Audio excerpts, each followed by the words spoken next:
don't contain code. So there's code.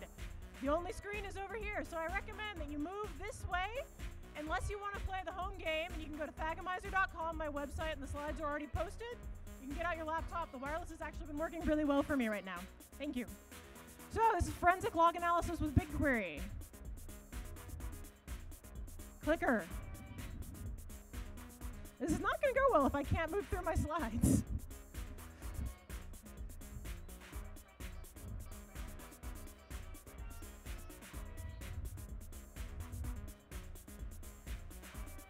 There we go. That's a slide. So, oh, it's just really delayed.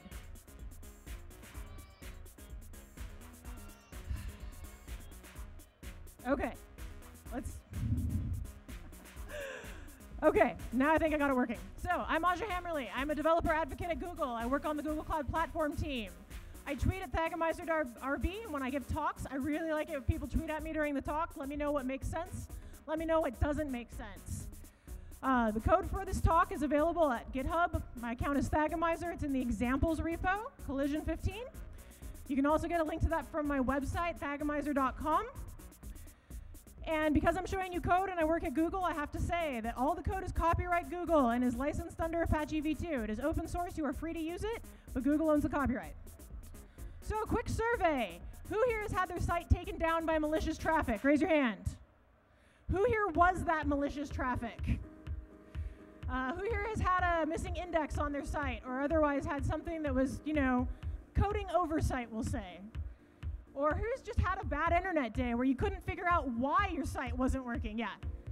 All that stuff, me too. I've been there. I have taken down my own site. I am not proud of it, but I think it's kind of a rite of passage when you're making websites. So I'm going to tell you a quick story. Before I worked at Google, I've been in web dev in a variety of roles for about 12 years. And in one of those companies, I was working for a company that was pre-alpha. We had less than 100 users. And one afternoon, we got over 500,000 requests in under 5 minutes.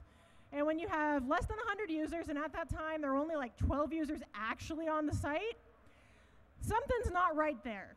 And we started looking at it, well, maybe someone decided that our project was worth DDoSing. You know, maybe we're that special. No, we weren't actually that special. All the traffic was coming from our own clients, our own web app, our own mobile app. So we started looking into it, and we followed hunches for 2 solid days. And we didn't figure it out. We couldn't reproduce it in staging. And so the next thing we did was, we're like, okay, I have a great idea. We're going to extract all the data and throw it in Mongo, because that's clearly the solution to the problem that we're currently having.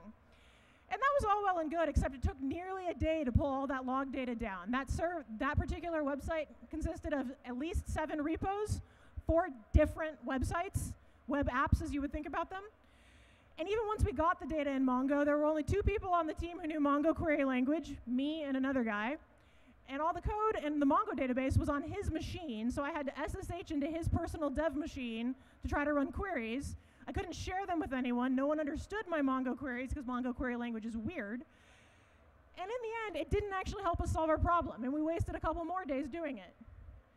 This is another story. I was working at a small startup writing apps for kids, and we had somebody requesting the login page 10 times a second. Children are amazing at breaking websites. Trust me on this. But even they aren't that fast. And so this was our best guess. Someone had left their cat on the keyboard, hitting refresh the entire time. And no matter what you do, some days things are just going along great, and then something throws a monkey wrench in the system, and you end up in this situation. Requests just start piling up. So what do you do then? So I've given a talk called What Do You Do When Something Goes Wrong, and this is always the first step. You stop freaking out and you get as much of your site back up as you can. At a minimum, get a page that says, we're sorry, we're upgrading to better serve you later. You want to make it look like you haven't fallen off the internet. But after you've gotten something back up, you got to figure out why the site went down. If your site goes down, someone, probably your boss, maybe your CEO, if you're fortunate to have VC, maybe your VC, wants to know why. They want reassurances that it's never going to happen again. And sometimes that's easy, and sometimes it's not. Easy things, when you have an obviously missing index, when you've got very good monitoring, it tells you, hey, you're out of disk space. I was on call for that one. That was fun. And sometimes it's not. Service-oriented architectures are really big right now, and lots of folks are getting into it. And when your request goes through 4 different code bases on the way to serving the user and then back out again, figuring out where things went sideways is really, really hard. So what do you do then? Well, there's a lot of possible tools. Some of those are log aggregators. Lots of people will happily take your money to aggregate your logs for you. There's a lot of monitoring tools out there. I even like some of them. And I also am a fan of the old-fashioned spreadsheet and the old-fashioned box of Crayolas. I drew something like this when I had a CTO who was absolutely convinced that Rails could not support the load that we had coming to our site. Again, this was another company that was pre-alpha, or may have been alpha at the time. He's like, no, we need to upgrade to something else. And I'm like, I don't think so. He goes, well, prove it. So this is a very simple timeline. The y-axis are different processes. The x-axis is time, and each of those colored blocks is a request that sat on the server. And this isn't supposed to tell you like what the problem is. It's supposed to tell you that the server is mostly idle, because that was the only point I needed to make, was that the server was mostly idle. And I totally did this with a box of Crayolas in my office after a very frustrating meeting. But there's a problem with things like that. They don't scale. And when I had 500,000 requests from 5 minutes, and I'm not talking about the 10 minutes before or the 20 minutes after, just those 5 minutes were 500,000 requests, I can't draw that out with a box of crayons. I just can't. I'm not capable of doing it. So what do you do then? Well, there's more tools, even more log aggregators. Lots of really expensive things you can buy. And they're expensive. And I've worked at startups. I've been an employee 15. I've been at companies where we weren't sure we were getting paid the next week. And we didn't have the money to spend on those kinds of tools. Also, a lot of these tools aren't what you need. If you've got a really complicated service-oriented architecture, you need to be able to disprove or prove your hunches. And these tools often have like canned queries, or they're like, these are the 5 most common problems with your stack. Do you have any of them? And you're like, I certainly hope not, because I've already reviewed them. And so you want something that'll do ad hoc queries. And the worst part about these tools is you need forethought. You need to know you're going to have a problem before you have the problem. Because if you don't have the log streaming tool or the monitoring tool in place, they can't help you. And so when I started at Google, I was really excited about this. I didn't even know this product existed. And I'm guessing a good hunk of you don't either. And this is Google BigQuery. And what is it? It's a very, very fast way of querying large amounts of data that Google built initially to process logs. And if you can think about logs at Google scale, you'll understand what I'm saying about very fast and large amounts of data. And now it's available as part of Google Cloud Platform, and it's very, very cheap compared to other tools that do similar things. So the big thing is it's fast. It can query over all the births in the US between 1968 and 2008 in less than 10 seconds. And that's including doing aggregation on that. I did a blog post recently on my blog about tracking whether multiple births have gone up over the last 40 years. Are there more twins now than there were in 1968? None of the queries I did in that blog, and there are a lot of summations and other kinds of analysis in that blog post, took more than 10 seconds. And that's a lot of births. It's easy. Raise your hand if you know SQL. We're actually having a bet on my team right now. Yay, more than a third of you, I win. If you don't know SQL, it's really, really easy to learn. I learned it when I was like 15, because it's really, really procedural, and there's only like 5 keywords, and there's a lot of really complicated stuff you can do with it, but you don't need that most of the time. So if you know SQL, you know BigQuery. It's that simple. It uses SQL, and you can upload data in JSON or CSV format. Also, it's purpose-built. My experience has been that when you're trying to hack tools so that you're using them for the incorrect purpose, or, you know, I've written some code in Ruby that's functional, and I've written some really nasty Prolog to solve some really weird problems. Those aren't the nicest way to solve it. But if you're using something that was initially designed to process logs, you're going to have a much better time than if you're trying to hack it into something else. I've tried to process logs in Excel. It's not fun. So I've done a whole bunch of stuff, and this kind of sounds like a marketing pitch right now, but I'm actually a developer, so let's actually see something. This is a demo. I'm calling it the rain-off, and I'm going to look at some data that we have in the public data sets that you can get on your laptop right now and try out. The data set is called GSOD, Global Surface Conditions of the Day. It's basically a daily weather summary from a bunch of different weather stations all over the world. And there's several years' worth of data, and we're going to look and see which city has the most rain. So, quick video demo. Go? Yes. Oh, awesome. It did go. So I'm opening up GSOD. You can see all the different data in the schema. The one thing I'm going to worry about is total precipitation. and it's a float in inches, and it's accurate to 1/100th of an inch. And I'm just going to do a really simple select query. So I'm going to select a station and the sum of the total precipitation, and I'm also going to use average total precipitation. And I'm using average because the data is a little bit sparse for some cities. Not all cities have reported every day. And so using average allows me to deal with that in a much cleaner way. I'm just going to select it from. If you've done any SQL, this is just a select statement with some as clauses to make the output readable. And I'm going to limit it to a specific station. We're in Las Vegas right now, and this web page is just an open government site that gives me the government IDs of a variety of airport weather stations. So that gives me McCarran International, where I flew in this morning. I'm just going to dump that in there with copy and paste. And I want to do a group by because sums and averages aren't interesting without group bys. So we're going to run the query. And this query takes 2.5 seconds to average and sum all that data. And you can see that, yep, we are totally in a desert right now. The average daily precipitation is about 1/100th of an inch. So that's not interesting. And I'm from Seattle, which is kind of known for rain. So let's actually see how the two compare. I'm just going to grab the one from our airport, and I switch that query from a where equals to a where in. And this is all really simple basic SQL, and I run the query again, and that time it took less than 2 seconds. And you can see if you look at this that there's about an order of magnitude difference between the amount of rain in Seattle and the amount of rain in Las Vegas. Hopefully this is not surprising to anyone. But I'm guessing a bunch of you are from San Francisco. Anyone from the Bay Area around here? Yeah. So let's see how San Francisco compares. Let's see how SFO gets in. Google's got offices in the Bay Area, and I often get into arguments about which is rainier. They're like, we have a rainstorm, and I'm like, ha ha ha. You guys don't know rain. So we'll throw San Francisco in there. That's SFO's weather station. And just because I did some searching on Wikipedia, I'm also going to throw in Mobile, Alabama.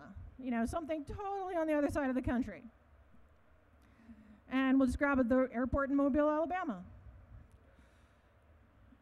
And we'll just drop that in as well. And I've added a comment here because I want to see what cities correspond to which of these 5-digit random numbers. And we'll run the query. Exactly the same query. And what we ended up with is, again, less than 2 seconds, average and total precipitation for these cities across multiple years, multiple days. And if you look at this a little more deeply, you can actually see that Mobile, Alabama is rainier than Seattle, which was a surprise to me. Random things you learn playing with data on the internet. And you can do an order by to make that more clear. It's just a standard SQL. So at this point, maybe you guys are at least a little bit intrigued and would like to try this. So how do you do it? If you've done any data warehousing, this will sound familiar. Extract, upload the data, query the data, understand the data? Hopefully understand the data. I'm realistic. So I'm going to give you some context. I like doing demos with an actual app. So I spun up a 15-minute Rails blog. If you've ever seen the Rails 15-minute blog demo, that's this app. And I have a penchant for hurting software, and so I also spun up 20 different threads of a load generator that just generated random gibberish blog posts at this site. And I did it on Google Cloud, and I ran some compute engine instances to do it, and I let it run for a week. And I generated about 2 gigs of application data and a sizable amount of syslog data and Nginx HTTP access logs. So, got to extract. I'm going to focus on syslog. So if you only have this much log, finding the error is not hard. It's right there. But your logs probably look like this, or if you're getting successful, they might look like this, or maybe this, or this, and that's a lot harder to do manually, so let's write some code. This is Python. Took a survey of my team members. We're like, what language will most people know? And it was a toss-up between Python and JavaScript. And I feel guilty and bad doing regex analysis and log analysis in JavaScript. It just does not feel right, so I used Python. But you can use any language. You can do this in Perl, and I will not hurt you. It's okay. Perl is great for analyzing logs. Regexes work. I've done it. So you probably can't read this code, so I'm going to go through it. Some standard import statements, regexes. I'm going to export our extracted data to CSV because I know CSV. You could use JSON. BigQuery supports that. I want to pull in some arguments from the command line, so I need sys. And I need to do a little bit of date time tweaking, so I'm going to pull in the date time library. So first line, pull out the log file to process and the CSV to write from the arguments on the command line. Also make an array to hold all the data you extract. This is a terrifying regex. It's okay. Python is awesome for these verbose regexes, so I can show what each part does with a comment. But I'm going to say right now that I am not a regex wizard. I don't write them this way. I go to a website, one of the many, where I can say, here's 15 lines of example input. Please help me piece by piece write a regex. And the website lets me put in a character at a time and match stuff and figure it out. You could have figured this out too. It's not that hard. And I'm matching the timestamp, the application, the source. If there's a process ID, I'm going to extract that. I'm also going to pull any details off the syslog line, which is anything after the regular bits. And then I'm going to do some cool stuff with it. And you probably can't read this code, so let's focus on the first part. I'm going to open the log file, read all the lines. If the line is somehow empty, I'm going to ignore it. The strip pulls off leading and trailing white space, and I ignore it. You probably won't have empty lines in syslog, but if you're using an nginx log or an application log, or you catted together syslog from a bunch of machines, you might end up with empty lines, and you don't want them in your result set. So that was that part. Now I'm going to focus on this part.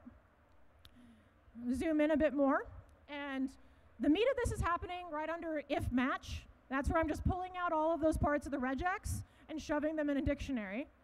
That dictionary, I use dictionaries because that's the Pythonic way to do this, I was told. I'm not a great Python developer. In Ruby, we have light value objects we call structs, and so that's what I used. If I was doing this in JavaScript, I would just, throw some curlies around some JSON and call it good, right? So you're going to match it. And I want to really point out this part here is that if the line doesn't match, I still need to put things in my dictionary because databases don't like it when you're missing columns in some rows and not in others. So I'm just throwing a whole bunch of nuns in there.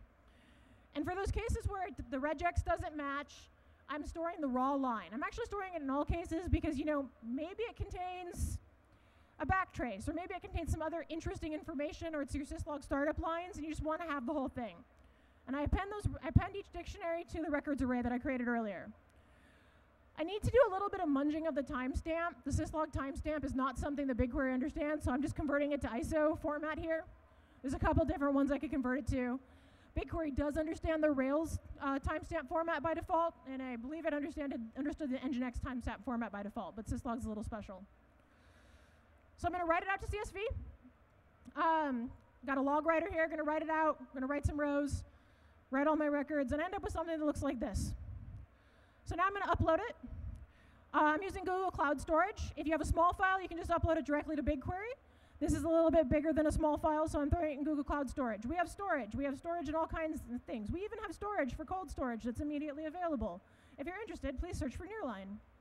So here it is. I'm doing this via the UI because I wanted to point out that the UI is easy. You don't have to be a master of the command line to use Google Cloud. You click on the storage link, and then you click on Cloud Storage.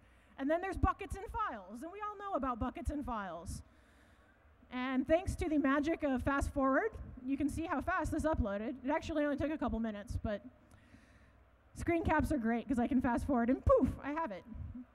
So at this point, I need to have a schema so I can import it into the database. BigQuery is a database. All your favorite data types are there. String, integer, float, Boolean. A record is a collection of data types, kind of like a lightweight object. And there's a couple different timestamp formats that are supported. This is the schema for the syslog table. Got a source, got timestamp, got some strings. My process ID is an integer, and so on. So I'm going to upload it. And I go to my BigQuery project. I'm like, I'm going to make a new data set. Going to call it logs, and then I'm going to do a syslog table in that data set. Again, it's database and tables. Call it syslog. It's in CSV format. I give it the path to my Google Cloud Storage bucket and the file. And then I copy and paste in my schema, and I really did copy and paste it off the slide when I was recording this. I have one header row, so I'm going to tell it to skip that. And you can tell it to ignore lines or a certain number of errors if you think your data might be bad in some way. And it uploads it for me. And now the fun part, I get to query. And to set this up to query, I also imported the Rails application logs and the nginx access logs in addition to the syslog. If I had had a little more time, I could have shoved them all into the same table, but I chose not to. So they're 3 different tables. So first, let's see what ended up in the syslog. We got our schema. I'm just going to go grab some stuff. Simple select star. type a star. You can do it. There we go. And I recommend you put a limit on these queries. BigQuery does by default. And we got a couple seconds, 3.5 seconds, and we have a bunch of stuff. So whenever I'm playing with these data sets, the first thing I want to look for is warnings and errors, because I want to know what happened. So let's go do a simple like query, string matching in SQL with error. And we're going to run that query. And now there's an error, and it was a 503 HTTP error. So let's see if that made it into the Nginx access logs. So I'm going to switch over to the access logs. And I've got a slightly different schema here. I've got status, and that's an integer so that I can search ranges. If you're going to do this, don't leave your status code as a string. Ranges are awesome because ranges mean something in HTTP status codes. So now I'm going to look and see anything with status greater than 500. So that error that I saw in the syslog didn't make it up to Nginx. Well, let's see if there's any other errors, anything 400 or 500-ish. And there's a whole bunch. Specifically, there's a bunch of 499s and 404s. And those 499s are concerning to me because that means the client disconnected. And I'm wondering if maybe my Rails site was taking so long to render pages that the client's disconnected. So I'm going to switch over to the Rails logs now and look for errors. Actually, I'm going to look at processing time. I'm just going to see what the processing time is for the top 1,000 requests. I'm going to order descending so I can see the worst ones at the top.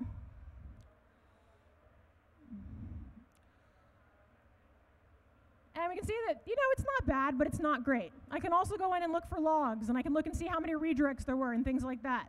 So now for the understanding part. The rendering is too slow. This app, I was really lazy and didn't put pagination in. So as the load generator created more blog posts, that one page that listed all the blog posts got really, really, really, really, really long, and it started taking forever to render. I can fix that. That's a solved problem. There's also a whole bunch of redirects in the logs, and that means and that was because my routing wasn't exactly right, and because the load generator I wrote was very naive and did not follow redirects correctly. So why would you use BigQuery? You can use it retroactively. You don't have to plan ahead. You don't have to sign up for a subscription before you need it. You have a problem, you can start using it right then. It's simple. If you know SQL, you know how to use BigQuery. It really is that easy. It's fast. You saw, querying 115 million rows in less than a second. Sure, why not? You want to throw a couple terabytes at it? Great. It's happy to do that for you. You can share. You can save your queries and send your coworkers links and say, here's the data I got. You can export the data. You can put the data in things like Google Sheets. And here's the best part. It's really cheap. You have to pay for your storage. The storage is competitive with other cloud platforms. But the first terabyte of processed data, of queried data, is free every month. So if you don't have a terabyte of logs that you're trying to go through, you don't have to pay.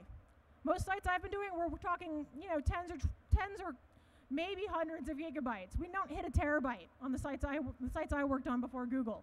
So it'd be free. If you go over that terabyte, it's really cheap. This whole demo cost me less than $5. Cost me about $2, and all of that was storage. So you want to learn more, I hope. I'm going to tweet links to these shortly after the talk. This is a blog post on how to use FluentD to stream data into BigQuery. It's specifically using Rails, and it's out of the Google Tokyo office. There's a BigQuery Web UI quick start. If you just want to go in and play with the public data sets, these are all free. You can go in and look at birth data or weather data or data from Wikipedia edits. It's fun. If you think you're an armchair data scientist like I do, it's a great way to spend an afternoon. If you want to find out the cool things that my coworker Felipe Hoffa is doing with BigQuery, what the BigQuery team is up to, Reddit BigQuery is awesome.